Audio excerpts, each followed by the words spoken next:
خدا کے زندہ اور پاک کلام میں سے زبور کی کتاب اس کا 53 باب۔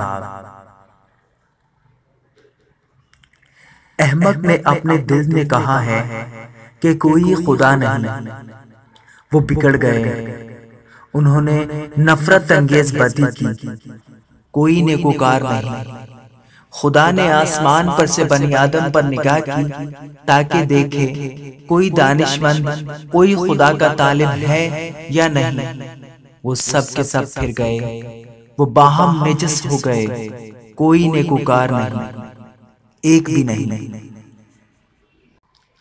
کیا ان سب بد کرداروں کو کچھ علم نہیں جو میرے لوگوں کو ایسے کھاتے ہیں جیسے روٹی، اور خدا کا نام بھی نہیں لیتے؟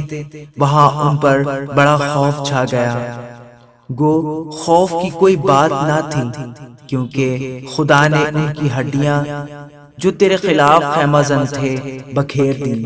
تو نے ان کو شرمندہ کر دیا، اس لیے کہ خدا نے ان کو رد کر دیا ہے۔